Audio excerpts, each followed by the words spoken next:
Now,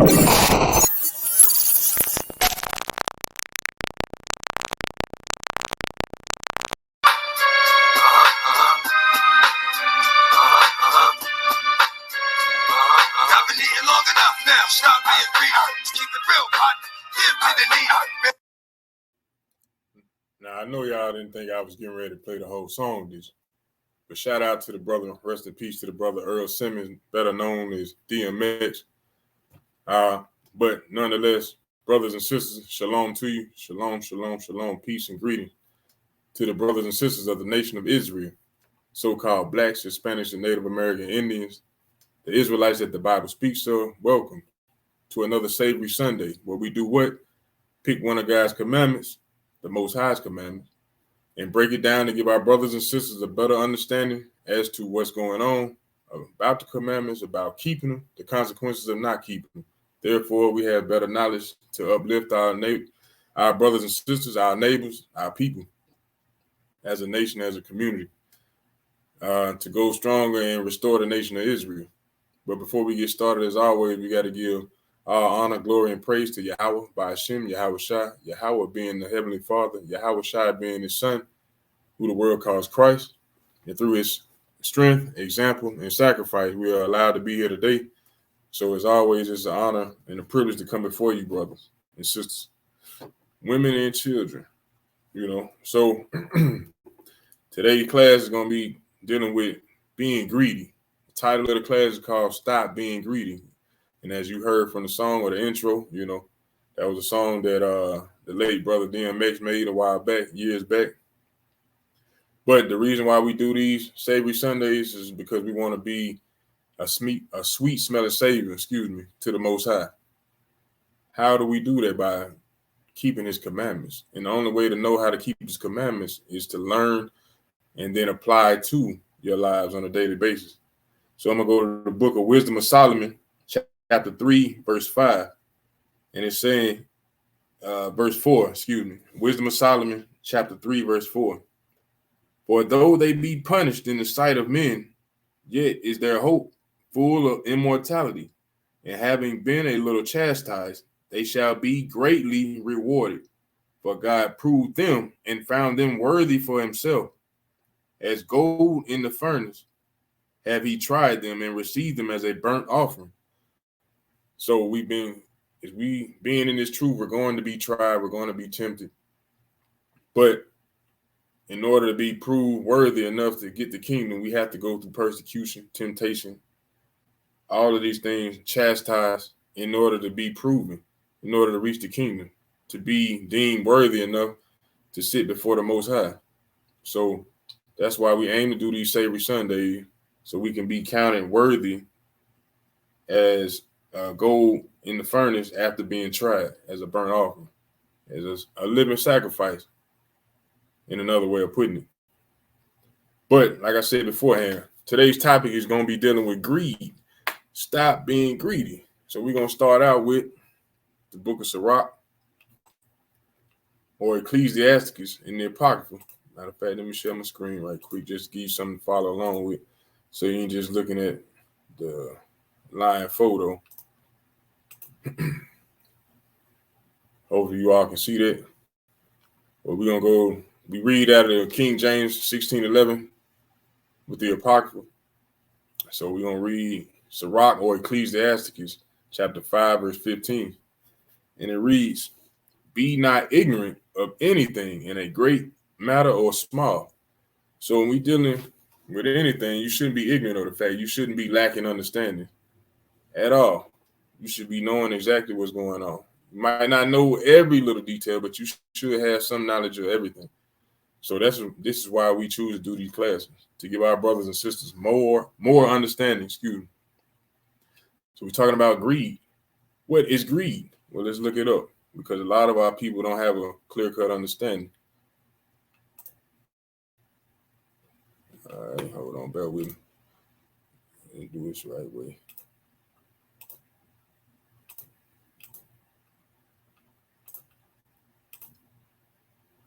All right, here we go. All right, so greedy. This is Merriam-Webster dictionary, as you can see. We looking up the word greedy. It says marked by greed, having or showing a selfish desire for wealth and possessions, having a strong desire for food or drink. These are some of the things that we have here in Babylon the Great on a mindset. We've been conditioned to think a certain type of way. And it's not the same mindset all around the world, but it is a mindset that plagues our people here in Babylon the Great. Let's get some synonyms. It says synonyms for greedy: acquisitive, avarice, avid, coveting, covetous, grabby, grasping, mercenary, money grubbing, rapacious. Those are not your average day words that the so-called Black, Hispanic, or Native American man uses. But nonetheless, it says coveting, covetous. So being greedy actually is being covetous. Now, where in the commandment would we find that at? Let's go back to Exodus right quick. Excuse me. In the very beginning. Let's go to, matter of fact, I'll do it this way.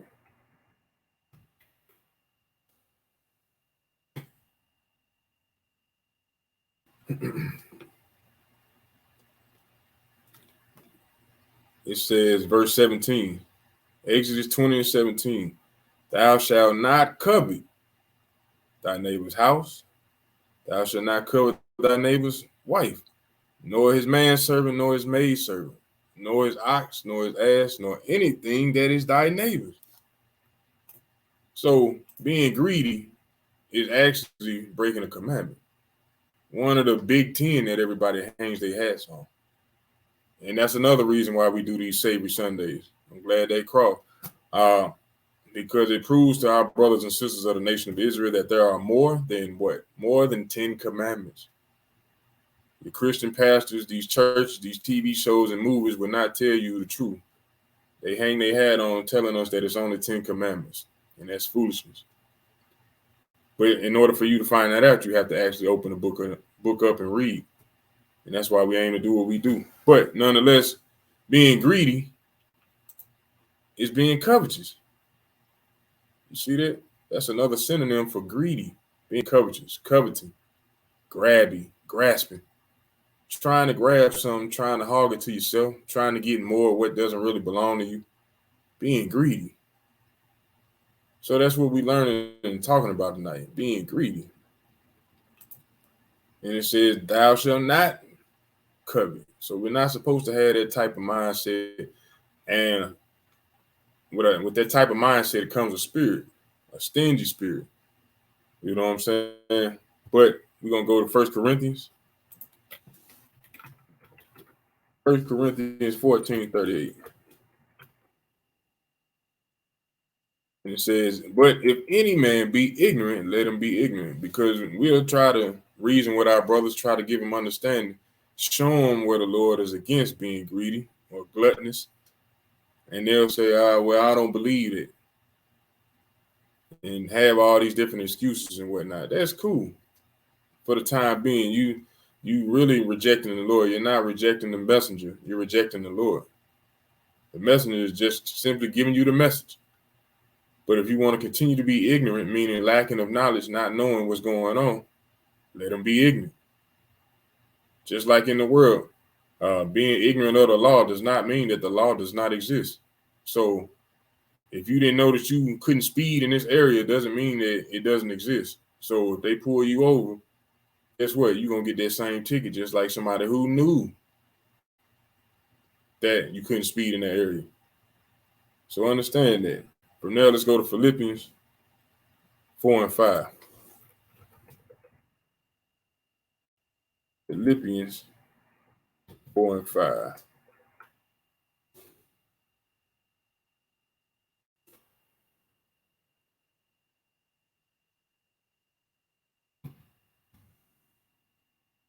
And it reads, let your moderation be known unto all men. The Lord is at hand. So we're supposed to let our moderation be known unto all men, because all things should be done in moderation.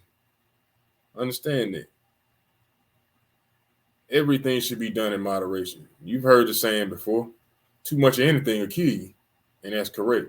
Too much TV, kill your brain cell. Too much, even drinking water. You can actually drown yourself from drinking too much water. I know it sounds crazy, but it's true. Sitting in the sun too long, kill you. Sleeping too much will kill you.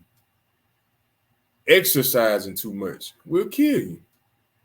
Too much of anything will kill you. Let your moderation be known unto all men.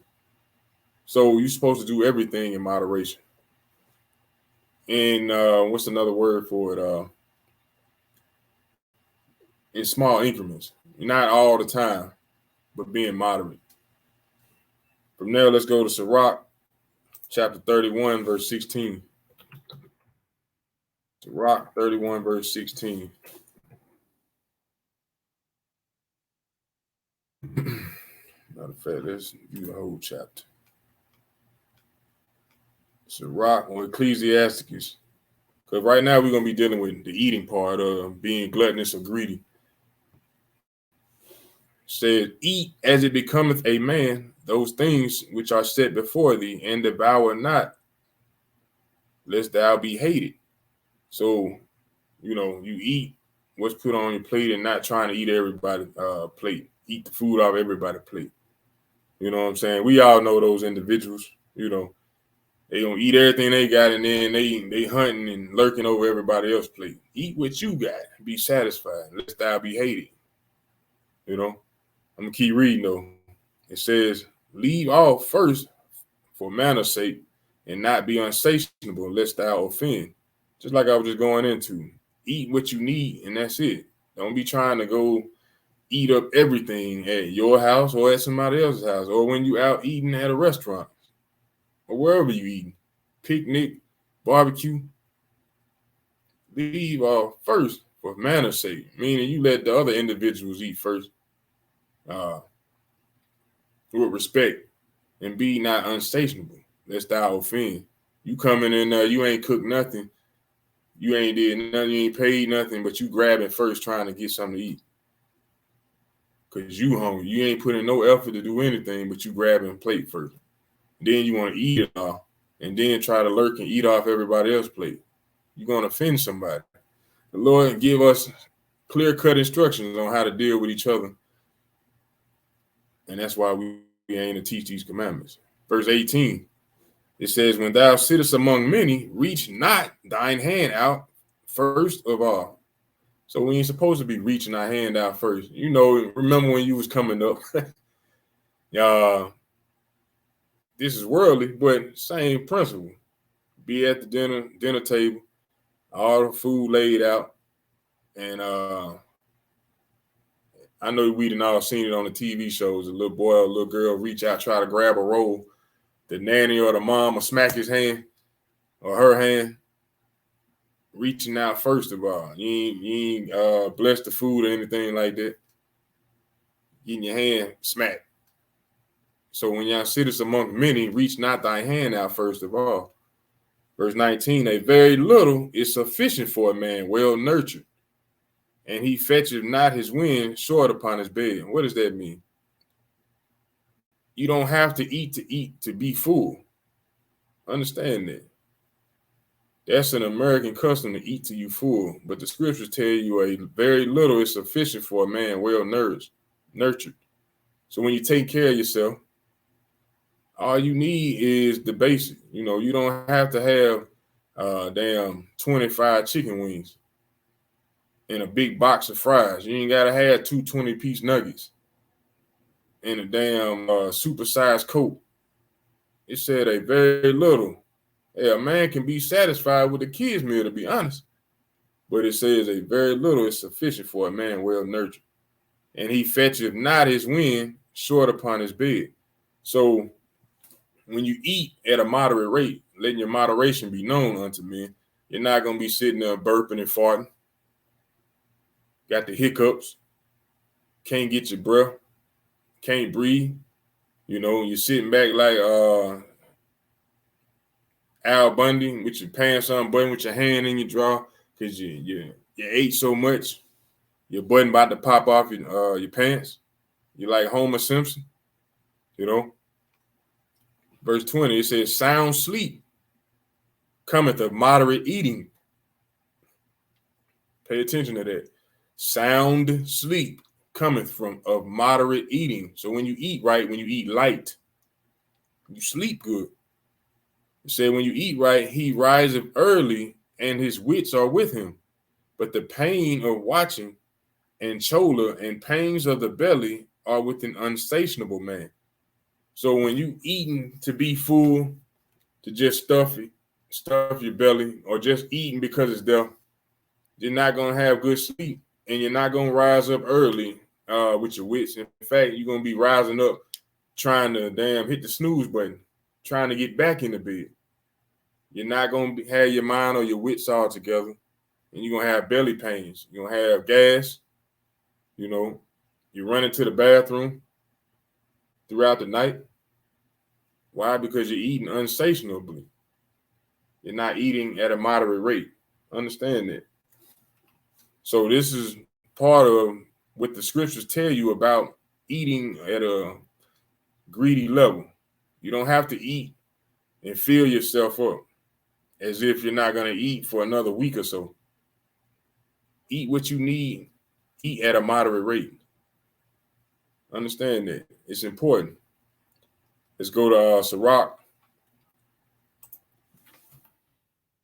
Sirach chapter 37, verse 28.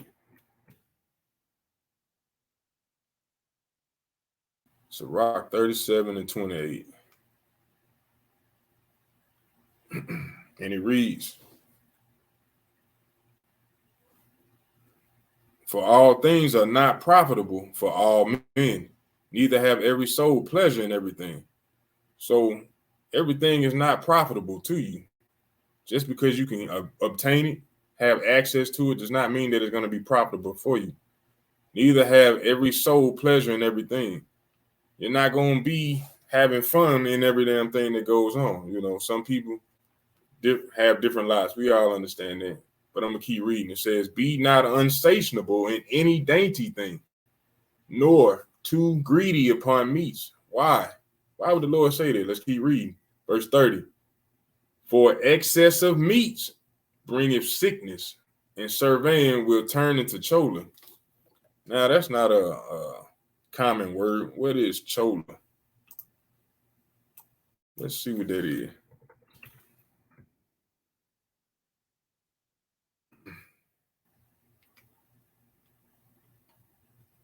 Choler. Let's see.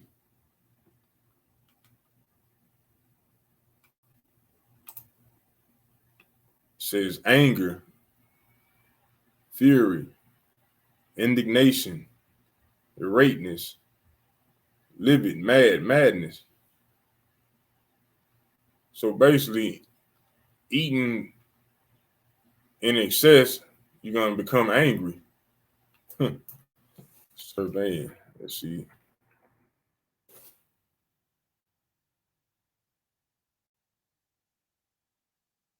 Overabundant supply, excess, disgust caused by excess. You see that?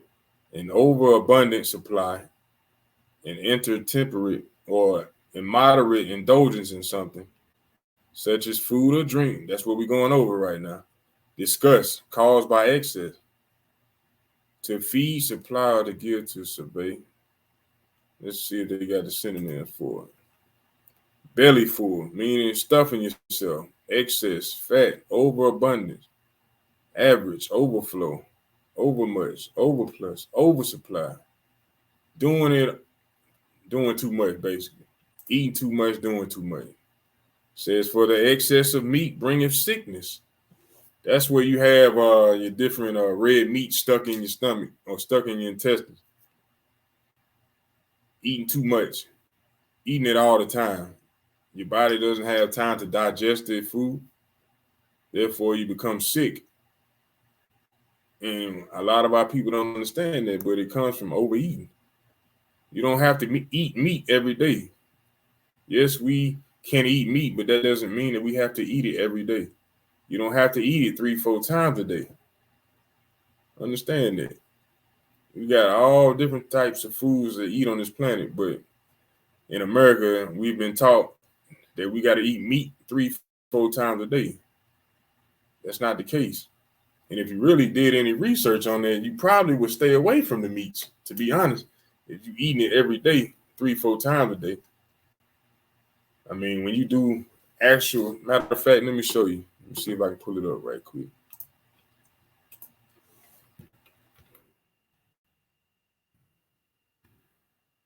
Cool.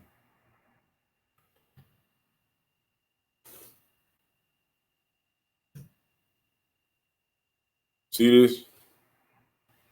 It says the U.S. Food and Drug Administration has approved the use of meat and milk from cloned cattle, pigs, and goats from the offspring of clones of species traditionally used as food. You see that? Animal cloning. They've been doing this since 1998.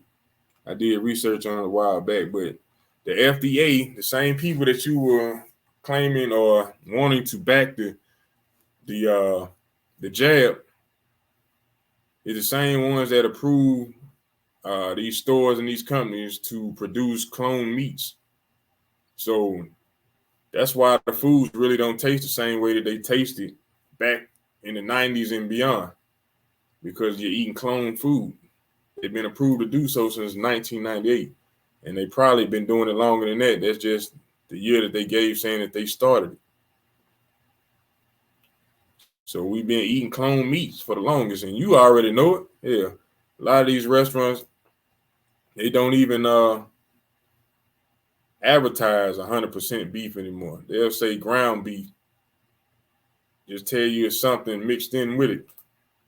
But as you can see, the USDA has approved the use of clone meat. So let's go back to Sirach chapter 37, verse 30. It says, "For excess of meats bringeth sickness, and surveying will turn into choler." So overeating will turn into madness. Madness. That's another word for choler. Madness. It says, by surveying or overeating have many perished. That's correct. By overdoing anything, a lot of people have perished. But he that taketh heed prolongeth his life. And that's what the commandments of the Most High are about, prolonging your life, dealing with your people, prolonging your nation, giving you health, wisdom to deal with each other, to deal with the other nations. It's the book of life, basically. And for us to turn around and make foolish statements saying that this man wrote this book or this book was used to enslave us is just utter chaos, because the word of the Most High heals all things. Matter of fact, let me prove that. Let's go to Wisdom of Solomon. Wisdom of Solomon, chapter 16, verse 12. Let me see. 16 and 12, I believe. Let me go another way.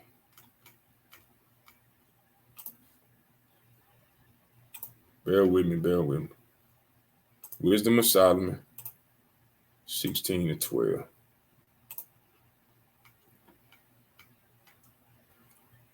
And it reads, "For it was neither herb nor mollifying plaster that restored them, but to health, but thy word, O Lord, which healeth all things."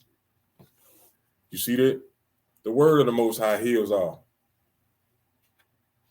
It's not Esau's medicine. Esau's medicine ain't never helped nothing. What have they actually cured? I'll wait. What have they actually cured? Nothing. But nonetheless, let's go to Romans chapter 13 and 14. Romans chapter 13, verse 14. It says, "But Put ye on the Lord Yahweh Hamashiach, and put not provision for the flesh to fulfill the lust thereof. So we got to be putting on the ways of the Most High, or putting on the ways of Yahweh, Christ, as the world knows. We got to put on his image. We got to put on his way, his example, his sacrifice, by doing what? Following the commandments. And as we're reading, we're understanding that we're not supposed to overeat. But America, Babylon the Great, as you know it, tells you eat as much as you can, supersize it. You want to upcharge that? You want to up it? They tell you, you got to pick 5 for 20. You got a nice $100 bill in your pocket. You're going to eat right. You're going to try to eat it up, especially if it's something that you like. But the Lord said, put ye on the Lord, Yahweh Mashiach, and make not provision for the flesh to fulfill the lust thereof. So we can't be making room for the flesh, making provision for the flesh, I mean. But we got to be walking in the spirit, walking in the ways of Yahweh. From there, let's go to 1 Timothy chapter 2, verse 16. You want to do that? All right.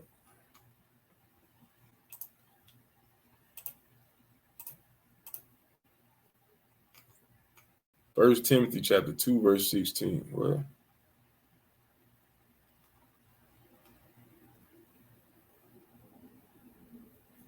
let me see something. Must be 2 Timothy.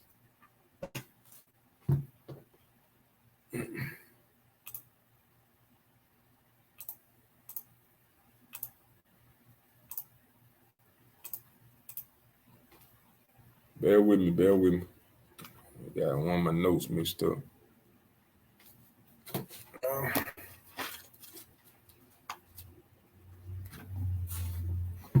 Well, we'll skip past it. Let's go to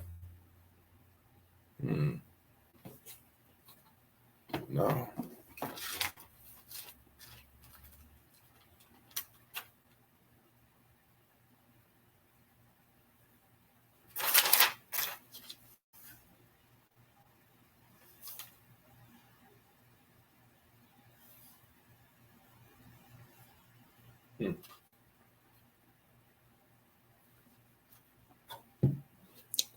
Let's go to Jeremiah chapter 51 and 7.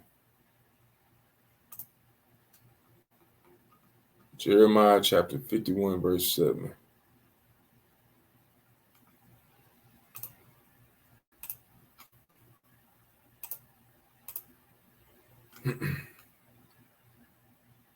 Because whether we want to admit it or not, the mindset of America is the mindset that our people have.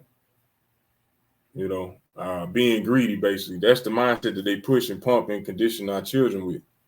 You know, you only live once, go get it. And various other phrases. But we're going to go to Jeremiah chapter 51, verse 6. I start at 7. No, 6. It says, flee out of the midst of Babylon. And Babylon today is America. It says, deliver every man his soul, be not cut off in her iniquity. So the Lord is telling us, flee out of Babylon before you get chopped down, cut down like she will in the future.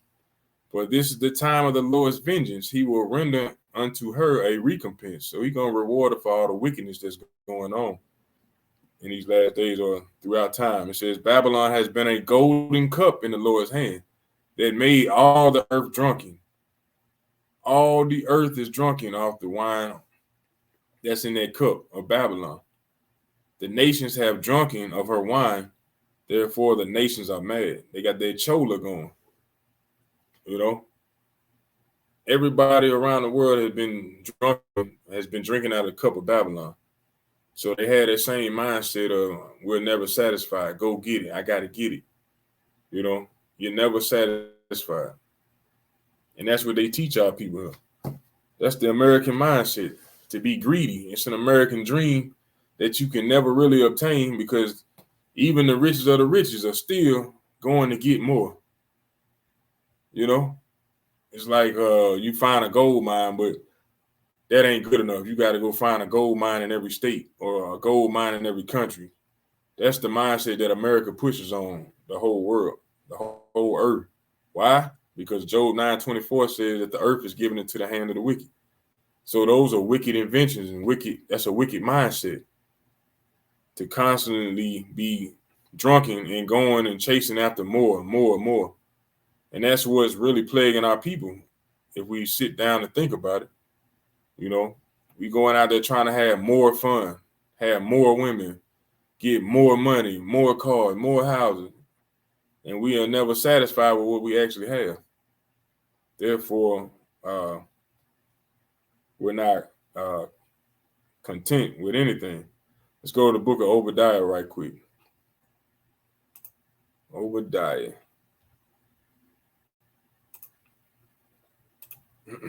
Verse 5 and 7.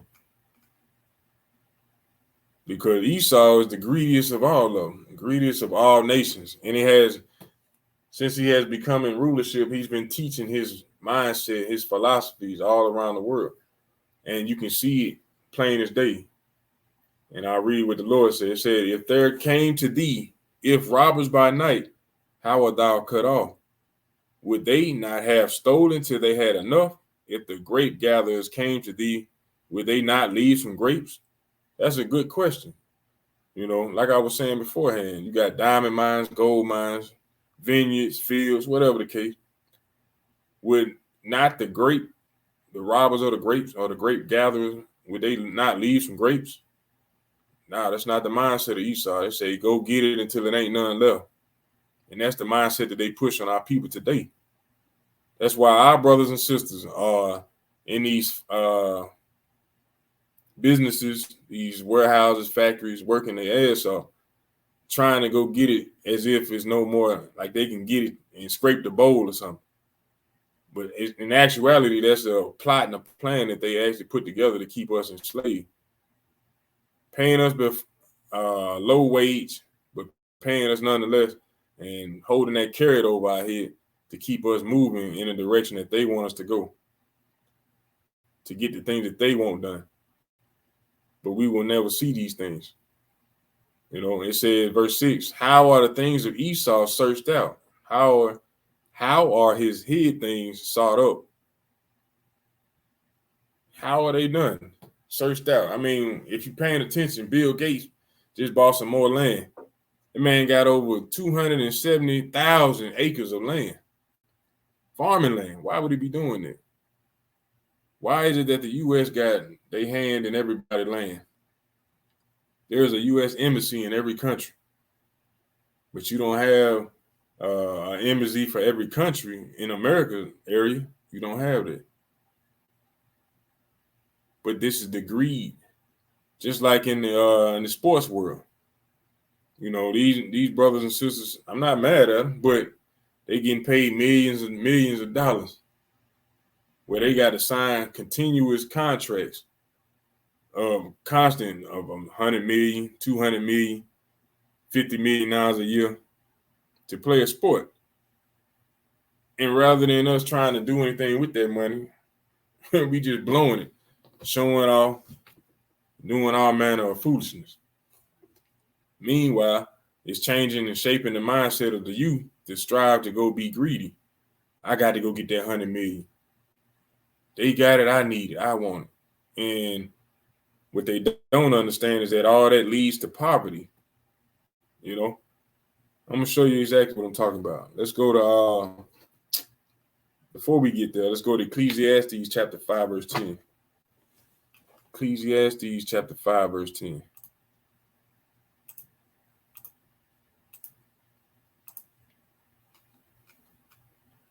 And it reads, he that loveth silver shall not be satisfied with silver, nor he that loveth abundance with increase. This also is vanity. So this is basically saying a person that loves silver will never have enough silver. They will never be satisfied with silver. You can look around at the top 2-3% of the people in the world who have their money. They have the money, but they're not satisfied with it. They consistently going and going like the damn Energizer bunny. trying to get more. And they have conditioned our people to think that that's how we're supposed to live life. Hey, I got to get 10 to 20 different streams of revenue so I can be straight, so my family can be straight. Think about that. But then even the ones who at the top still struggling, still chasing, they still in that rat wheel. Yet and still they can't even walk down the street in peace. But we striving to chase behind them. That's foolishness. We need to be seeking after the Lord on a daily basis so we can actually know what to do with the money once we get it, rather than just trying to get it to say I got it. But let's go to Isaiah chapter 56 and verse 10. Isaiah chapter 56, verse 10.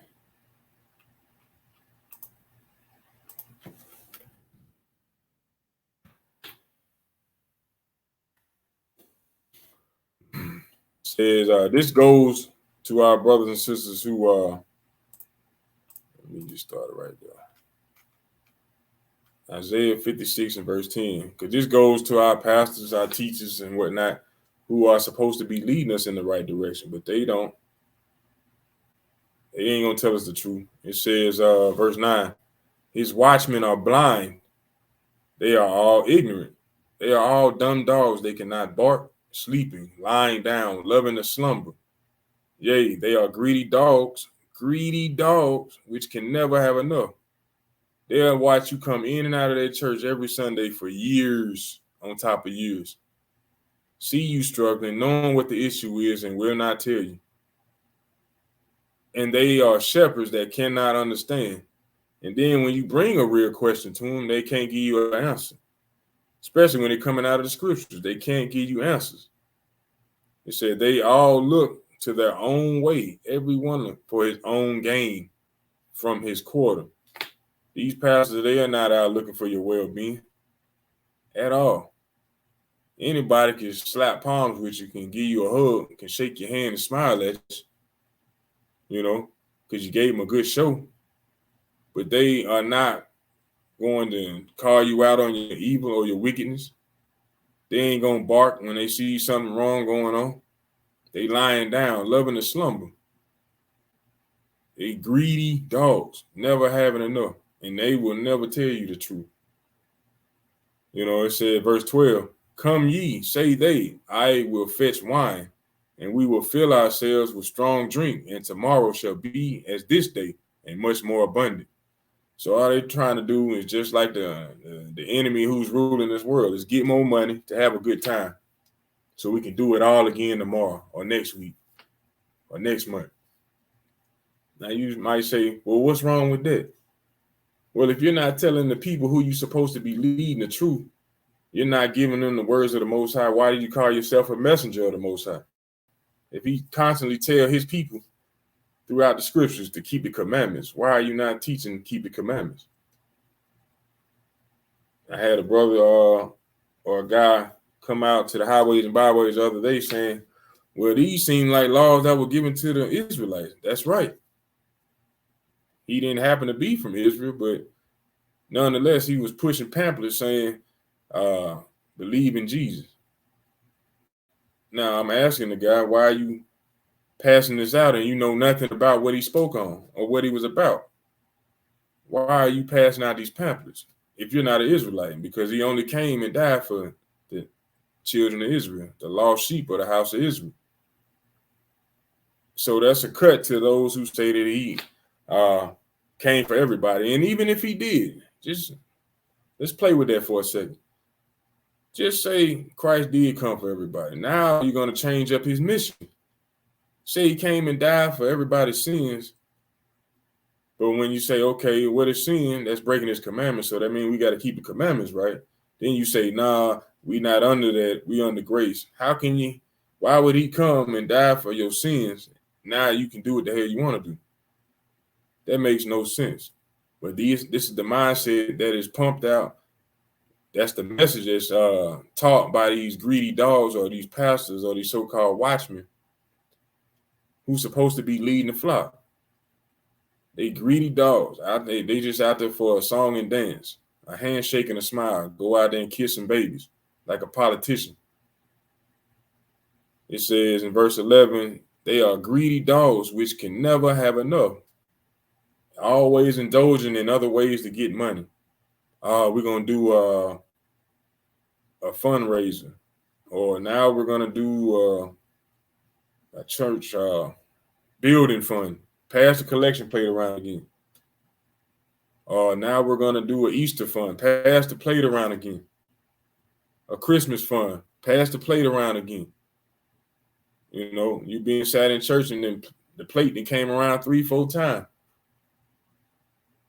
in one sit down. Greedy dogs that can never have enough. And that's the mindset that's being pushed on our people by our leaders, by the TV, by the media, you know, but we don't understand these things. Let's go to Proverbs 23 and 21.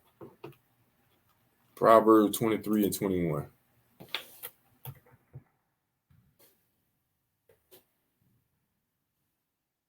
Says, for the drunkard and the glutton shall come to poverty, and drowsiness shall clothe a man with rags. So if you're a person that is excessive in drinking and eating, being gluttonous, hey, you're going to come to poverty. I didn't make this up. This is the word of the Lord. I'm just giving you that message. For the drunkard and the glutton shall come to poverty, and drowsiness shall clothe a man with rags. With rags. You out there, and you seen them. And the same brothers and sisters that's on them under the bridges, even at some of your jobs, they can't put the bottle down. They're just constantly turning up on a daily basis. Soon they're going to come to poverty, or they'll be in a state of mind where they don't even realize they're in poverty. They just happy for the fact to wake up and go get another bottle. You know, don't even care how they smell, how they present themselves, that they killing their brain cell where they can't even speak clearly, that they have no care of what's going on in the world. When you do those things, poverty is on its way. Understand that. And by us being drunken off of the wine of Babylon, we are in poverty as a people. We the greatest thing smoking, according to Deuteronomy 7:6, Deuteronomy 14:2, Exodus 19. You know, we the best thing on the planet. But because we have been drinking the wine of Babylon, we are at the bottom. We in a impoverished state. Understand that. We the best at everything, but we on the bottom of society. And we don't even care how we look, how we present ourselves. We walking around nowadays with green, pink, blue wigs on, 4 to 5 inch eyelashes, you know, skinny jeans with belts on and still sagging, showing our ass, tattoos all over our face. We don't care about anything. We in a impoverished state right now. That's why we got to give these commandments and start walking in them. But from there, let's go to Wisdom of Solomon, chapter 11, verse 16. Wisdom of Solomon, chapter 11, verse 16.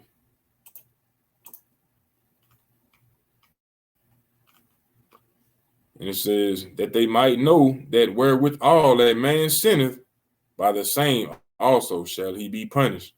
So we need to keep that in mind as well. Sin is what? Breaking God's commandments. In a nutshell, transgression of the law, breaking God's commandments. When you do these things, the Lord said, what you sin by, that is what you're going to be punished by. So we, as a nation of people, like I just stated beforehand, have been constantly drinking the wine of Babylon, and that's how we getting punished. They got us thinking that we in some other type of reality where we basically in the matrix, for real. To be honest, we don't know what's good. We don't know what's real, what's fake. Nor do we care. We just going to and fro like a damn video game. Like a man lost in a video game. Crazy. But the Lord said that by the things that we sin with, that's how we're going to be punished. Understand that. That's Wisdom of Solomon, chapter 11, verse 16. Understand that. But the Lord, he don't want us to pass. He don't want us to stay drunken. He want us to wake the hell up. Let's go to Proverbs chapter 15, verse 31. Book of Proverbs, chapter 15, verse 30. Verse 31. And it reads, the ear that heareth the reproof of life abideth among the wise. He that refuseth instruction despiseth his own soul, but he that heareth reproof getteth understanding. So it said the ear that heareth reproof of life abide among the wise. So if you hear correction and you understand it, you're going to be abiding and living and walking and dwelling and walking among the wise. But he that refuses instruction despises his own soul, because nobody's really wasting their breath to try to guide you in the right direction for you to go off and fall off in a cliff, for you to jump into a damn ditch somewhere, to jump in a pit. Most people, when they're trying to give you instruction or trying to help you out, give you advice, they trying to warn you from the pitfalls ahead, you know. But it says, he that refuseth instruction despiseth his own soul. That's powerful right there. Think about that. How many times your parents tried to instruct you as you were growing up, and as you try to instruct your kids now growing up? Not for any benefit to you, but for them. Don't put your hand on the stove. That's for them, so they don't get burnt. It's simple. But he that heareth reproof getteth understanding. So that child or that person that hears that reproof or that correction, they're going to gain instruction. They're going to gain understanding, wisdom, knowledge. Verse 33 said, the fear of the Lord is the instruction of wisdom, and before honor is humility. So you got to be fearing the Lord if you want wisdom and instruction and knowledge, you know. And that's just to help out with dealing with what we talking about today, being greedy. You can't be to the point where you can't listen to nobody. Can't nobody tell you a damn thing. That's foolishness. And I'm going to give you an article, show you a little article that I ran across. And it's called Are We As Fat As We Think? And I pulled this article up just to see the obesity levels compared from the U.S. to the rest of the world. And this is a little model that they put together. It says, in the United States, this is the obesity rate, 66% compared in adults to the rest of the world, 37%. Likewise, in the children, 29% of the children in America are obese compared to the 14% of the rest of the world. The rest of the world. Think about that. That's letting you know the mindset of this place, of Babylon the Great. The obesity rate is outrageous compared to the other countries in the rest of the world. One country outweighs the rest of the world. One country. That's foolishness. I could get into the article, but I don't want to read. Let me read a little bit of it. It says this percentage of overweight or obese citizens in the United States compared to the rest of the world, according to the new Lancet study. In the last 33 years, not a single country has made serious progress in the fight against obesity. While in 1980, 857 million people worldwide were overweight or obese. By 2013, that number had more than doubled. Today, nearly 1/3 of all living people, a whopping 2.1 billion, are either overweight or obese. These stats include the graphics come from a new analyst of 1749 published studies on weight around the world, published in the Lancet in May. So all around the world, people are being more and more obese. Why? Because they're being influenced by good old US of A. That mindset that Esau has instilled in everyone to do what? Go get more. Go get more. Never be satisfied. You got to go get more. That's what they teach. That's the message that they push. And that's why everybody from all nations are striving to come and make their way to the land of confusion, or Babylon as we know it. Why? So they can eat in them doge and gluttonous, greedy mindsets to go get as much money as they possibly can.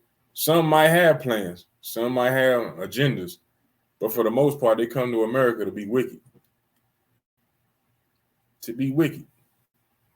Some say they're escaping poverty, but you coming over here to get to be indulged in more poverty, whether you know it or not.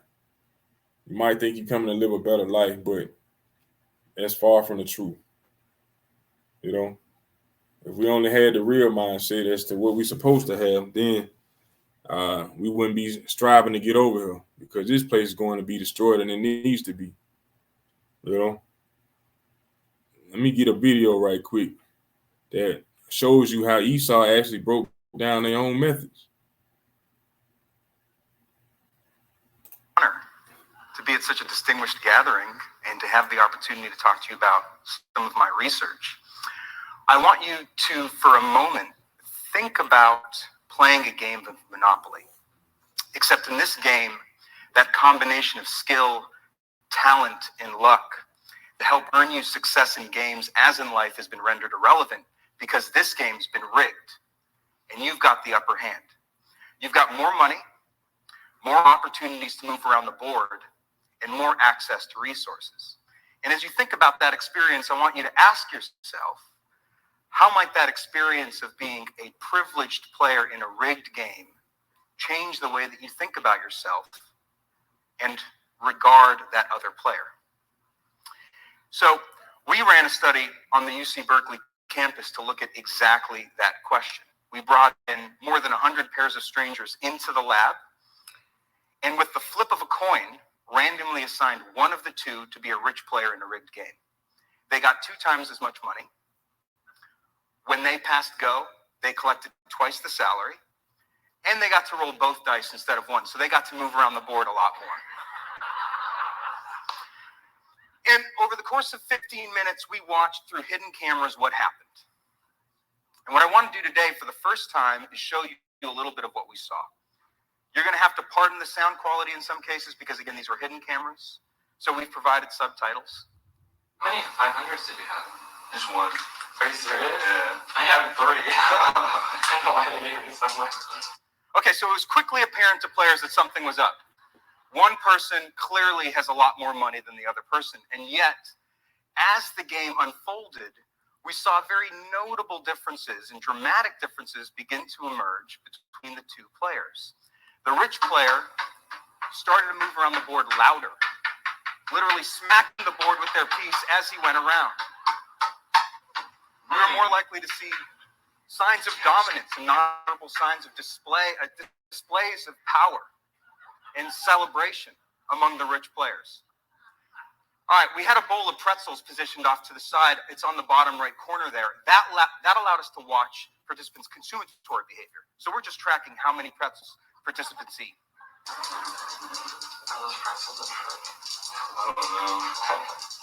Okay, so no surprises. People are onto us. They wonder what that bowl of pretzels is doing there in the first place. One even asks, like you just saw, is that bowl of pretzels there as a trick?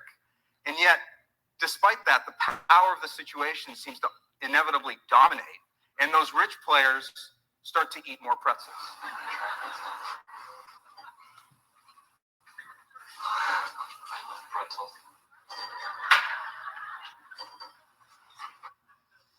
And as the game went on, one of the really interesting and dramatic patterns that we observed begin to emerge was that the rich players actually started to become ruder for the other person. Less and less sensitive to the plight of those poor players, and more demonstrative of their material success. More likely to showcase how well they're doing.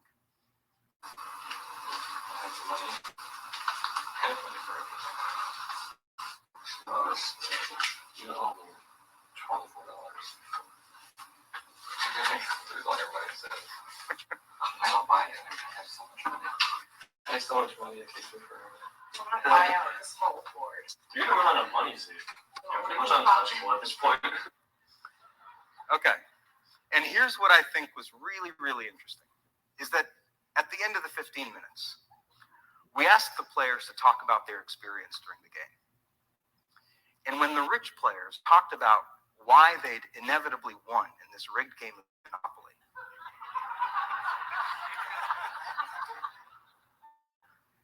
they talked about what they'd done to buy those different properties and earn their success in the game. They became far less attuned to all those different features of the situation, including that flip of a coin that had randomly gotten them into that privileged position in the first place. And that's a really, really incredible insight into how the mind makes sense of advantage.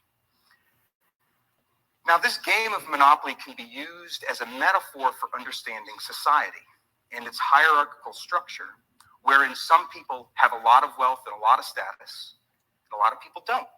They have a lot less wealth, a lot less status, and a lot less access to valued resources. And what my colleagues and I for the last 7 years have been doing is studying the effects of these kinds of hierarchies. What we've been finding across dozens of studies and thousands of participants across this country is that as a person's levels of wealth increase, their feelings of compassion and empathy go down. And their feelings of entitlement, of deservingness, and their ideology of self-interest increases. In surveys, we found that it's actually wealthier individuals who are more likely to moralize greed being good, and that the pursuit of self-interest is favorable and moral. Now, what I want to do today is talk about some of the implications of this ideology of self-interest. Talk about why we should care about those implications, and end with what might be done. Some of the first studies that we ran in this area looked at helping behavior, something social psychologists call prosocial behavior. And we were really interested in who's more likely to offer help to another person, someone who's rich or someone who's poor. In one of the studies, we bring in rich and poor members of the community into the lab and give each of them the equivalent of $10. We told the participants that they could keep these $10 for themselves, or they could share a portion of it, if they wanted to, with a stranger who's totally anonymous. They'll never meet that stranger, and the stranger will never meet them. And we just monitor how much people give. Individuals who made $25,000, sometimes under $15,000 a year, gave 44% more of their money to this stranger than did individuals making $150,000, $200,000 a year. We've had people play games to see who's more or less likely to cheat to increase their chances of winning a prize. In one of the games, we actually rigged a computer so that die rolls over a certain score were impossible. You couldn't get above 12 in this game. And yet, the richer you were, the more likely you were to cheat in this game to earn credits toward a $50 cash prize, sometimes by 3 to 4 times as much. We ran another study where we looked at whether people would be inclined to take candy from a jar of candy that we explicitly identified as being reserved for children. Participating, I'm not kidding, I know it sounds like I'm making a joke. We explicitly told participants, this jar of candy is for children participating in a developmental lab nearby. They're in studies, this is for them, and we just monitored how much candy participants took. Participants who felt rich took 2 times as much candy as participants who felt poor.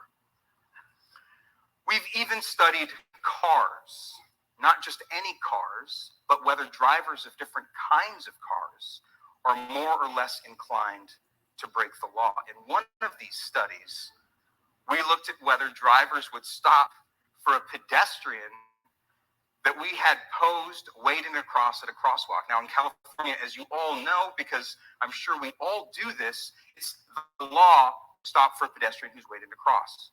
So here's an example of how we did it. That's our Confederate off to the left, posing as a pedestrian. He approaches as the red truck successfully stops. In typical California fashion, it's overtaken by the bus who almost runs our pedestrian over. Now here's an example of a more expensive car, a Prius, driving through, and a BMW doing the same. So we did this for hundreds of vehicles on several days, just tracking who stops and who doesn't. What we found was that as the expensiveness of a car increased, the driver's tendencies to break the law increased as well. None of the cars in our least expensive car category broke the law. Close to 50% of the cars in our most expensive vehicle category broke the law. We've run other studies finding that wealthier individuals are more likely to lie in negotiations, to endorse unethical behavior at work, like stealing cash from the cash register, taking bribes, lying to customers. Now, I don't mean to suggest that it's only wealthy people who show these patterns of behavior. Not at all. In fact, I think that we all, in our day-to-day, minute-by-minute lives, struggle with these competing motivations of when or if to put our own interests above the interests of other people. And that's understandable. Now, he said these were motivations. These are the ways of the world, what he actually saying. These are the things that are being taught by our people. Well, not by our people, but by the people in high positions, the people who run the media, the ones who are in control of everything. They teach our people to be greedy on a daily basis. Therefore, we're constantly wrestling with principalities on whether or not to lie, tell the truth, to steal or not, to work, to do all these different things. And as you've seen throughout this video, the ones who actually had the money were less likely to help out another brother or sister, were more willing to break the law or make excuses to justify their wickedness. Those are the things that we need to be mindful of. Not going to play the rest of the video for time's sake, but nonetheless, these are the things that we have to be mindful of, because these are things that plague our people, plague our nation. Greed, thinking that we have to have something, we got to get something. Never being satisfied in the things that's required or that we actually have. We always feel like we got to have more. And we don't even use the things that we chase after. But the video clearly showed you that the powers that have everything rigged to where our people are going the hell off, where society is crazy as hell, where they breaking the law but making the law at the same time. Because you know, as it goes, the saying goes, whoever has the gold makes the rules. So the ones who are in power are the ones who actually break the rule, but they feel entitled. I mean, they the one that make the rules, but because of their sense of entitlement, they feel like they can break the law, or because of the car that they drive, or the neighborhood that they live in, or the clothes that they wear. They turn their nose up, you know, turn the other cheek. And the people who are lowly, who are not in those positions, tend to strive to keep the law. But the ones who are striving to keep the law or the land are the ones that naturally get hit over the head. Understand it. That's how wicked it is here in this kingdom. But we, as a nation of people, the so-called Blacks, Hispanics, and Native American Indians, we got to be following after the Most High's law. That is what protects us. You know, let's go to the book of Matthew, chapter 6, verse 33. Matthew chapter 6, verse 33, it says, "But seek ye first the kingdom of God and his righteousness, and all these things shall be added unto you." So you don't have to be chasing behind Esau, chasing behind their prosperity and their peace. Seek the kingdom first, and everything else will be added unto you. It says, "Take therefore no thought for tomorrow shall take thought for the things of itself. Sufficient unto the day is the evil thereof." So basically, worry about today, seek the kingdom on a daily basis. You know what I'm saying? We cannot continue to be indulging in the ways of this world. The Lord is not with it. The Lord is not fighting for this world. He's telling you to come out of the ways of Babylon. Separate yourself before you get chopped down and cut down like America will be. So, Lord willing, you brothers and sisters were edified and you learned something tonight. And something that you can teach to your children, something that will give you a new perspective on thinking, something that you can use to uplift your family and your community. Give them a new perspective on thinking. And I'm your brother Ananias for A.O.I, the Awakening of Israel. And I pray and hope that you will edify. You got to give all praise, honor, glory to Yahweh by Hashem, Yahweh Shah. And on that note, I say shalom to you.